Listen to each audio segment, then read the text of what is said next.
producing an English edition of the Tribune. What do you think we mean? Are we mad? Please don't do it. These are some of the things which have driven some people against the wall to go and take guns.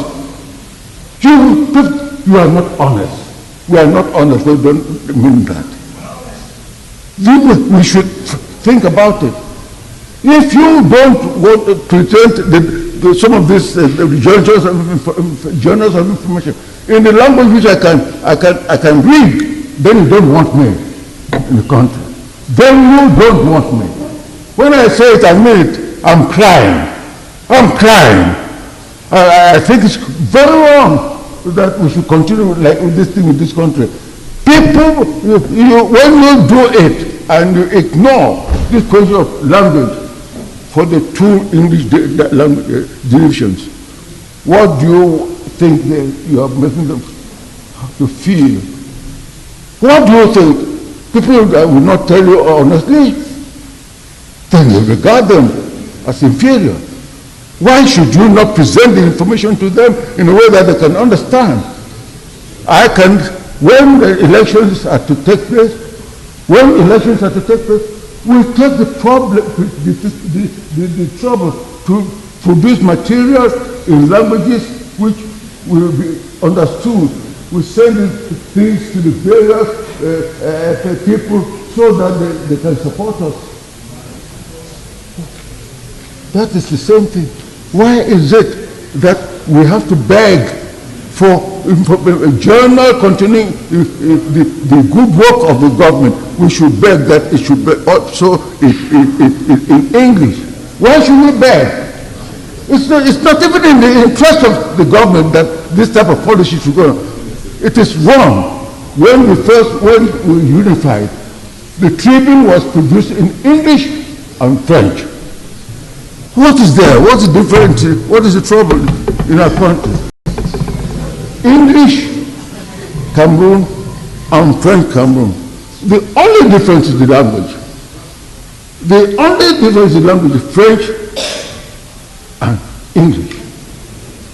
But somebody came later on and took a gun, his revolver, and shot at the English, killed the English. That was what I call a mortal shot. A shot against the unification of this country. The unification of this country is made of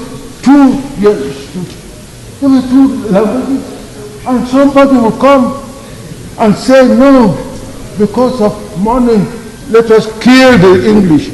That was the beginning of trouble. And that is what was sowing a seed which was germinating to cause the trouble we are having today. It's wrong. It's wrong of us to have done that type of thing. And we swallow it and we think it's not nonsense. I mean business. I mean it, and I fought for the unification of this country. It was wrong. English and French get together. Then you come and cut and reduce it, you move English. What were you doing? Just kicking against the very foundation of this country. And that is what is called political struggle. Now we've got a point where we are to mend. Shall we mend or mar? As Nfon would say. We are in the position. We are in the position to ask ourselves. Shall we make or mar? Shall we fix or spoil? It is this is all of us here. We're in a position. We are in a position to make. We are in a position to correct errors of the past. Now we have made errors which have nearly destroyed our country. I'm saying that. Victor Mukete is saying that. You can quote me.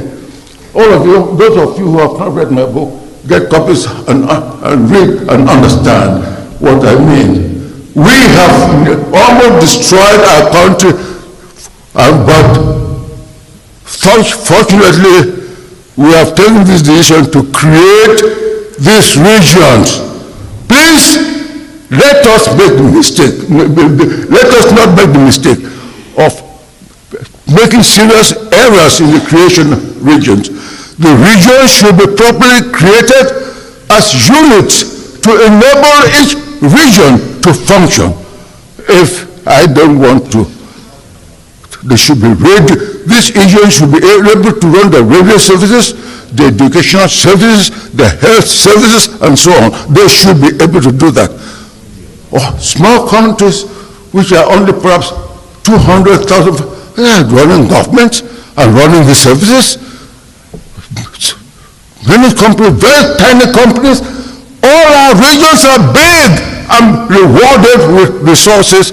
The records show there that our regions are, all of them have enormous resources. We don't think only of the southwest region of petroleum. Regions, all regions of this country are endowed enormously. Their records, perhaps they are confidential, but I'm saying it with confidence that all regions of Cameroon are enormously endowed. If you can only develop these places, and in fact, we talk of agricultural development, what have we done? Where is the Green Revolution?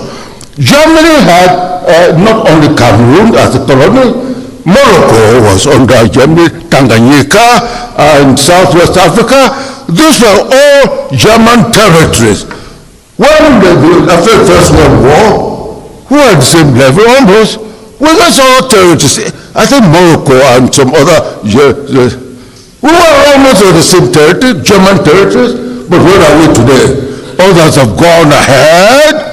What are they? They perhaps don't even have more better resources, but we have lagged behind. And we talk of Green Revolution. The Green Revolution can do wonders. The Green Revolution can do wonders. Where are you? Where are you going to? Why have we not got a Green Revolution? I have been to the place where we make tractors. Is it Ebola? Mighty, the smallest tractor there is 60 horsepower. Mighty big, those they have a place in this country. But a mistake was made that they did not make small tractors which would be useful for family farms. Those 60 horsepower tractors will not go to some, and 80% of their families by small farmers. Where is the mechanization for them? A lot of stuff business. We need mechanization, small tractors, small planters, small trailers, because if you give money to a small farm, and get help and fertilizer to fertilize. That family farm, if it's well done, the produce which it will produce with the use of fertilizers will so much that in fact it will be faced with what we call a problem. How will you get that produce out of the farm to the house? The tractor, the trailer, 7-ton trailer cannot get there. You need a 5-ton trailer, a small tractor. Where we live in, these are things, if we think, if the planning is done, and there's a green revolution done properly. You have been there, Kenya, I've been to some of these places to see what's happening. With worse conditions, and people do drip irrigation. It is taken as theory. It's a reality. Drip irrigation is a reality going on. Others are doing it. A farm of about 2 hectares, properly done with drip irrigation, fertilizer, will produce. I mean, that's what's happening in Vietnam. You go to some of those places, 2-3 hectares, you see a person living in a comfortable house and a little car there.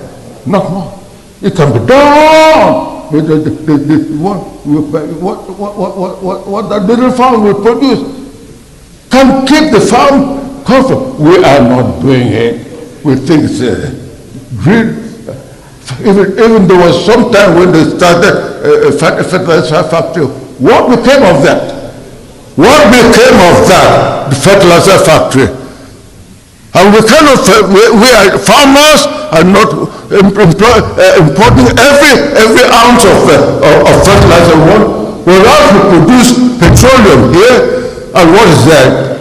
Nitrogenous fertilizer is a simple paper process to produce nitrogenous fertilizer. There was a factory. What happened to that project in the 60s? Fraud, corruption, and then the factory. And it's one of the things we should do to produce fertilizer in this country. We should do it when we have petroleum. And so I have taken so much time, but I am talking with tears. I'm over 100 years old.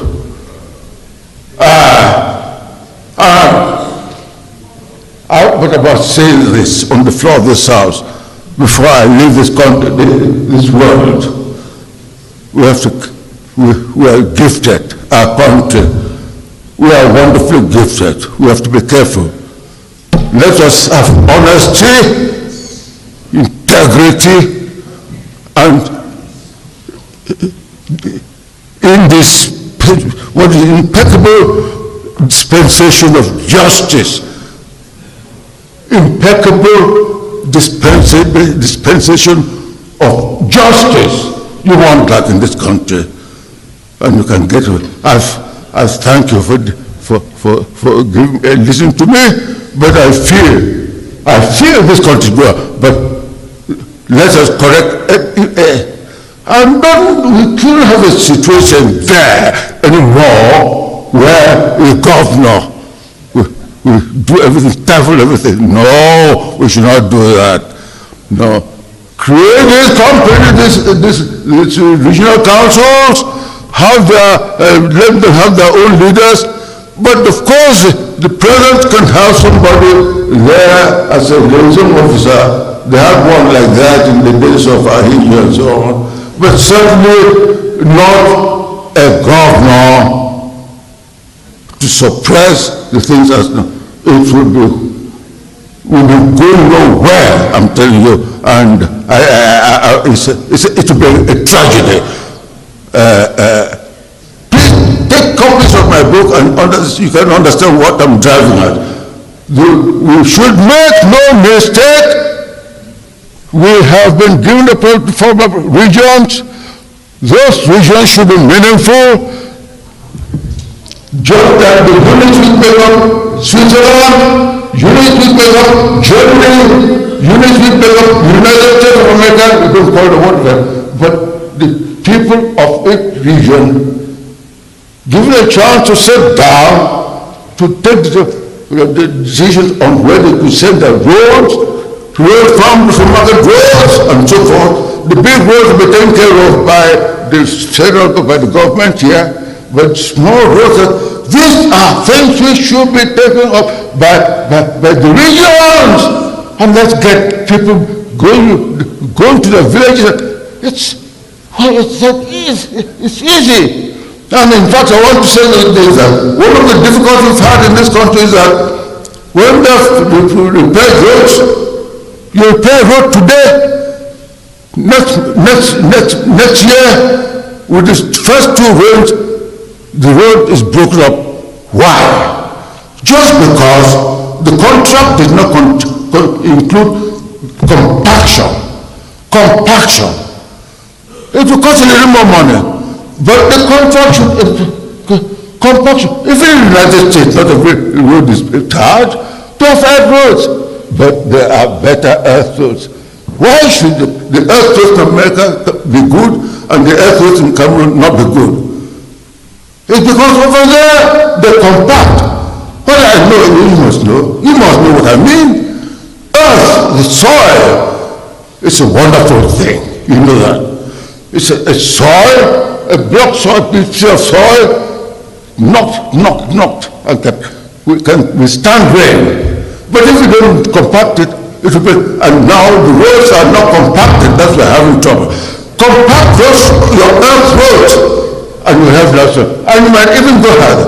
And of course the soil, subjected to heavy pressure and to high temperature, it becomes almost as strong as a stone. You know that. The hills, houses, big houses which are like 400 or 500 years old, compact, tell the ministers, and you, when you form your councils, road councils, please, your roads should be compacted and they will serve your people for years and years. Thank you very much.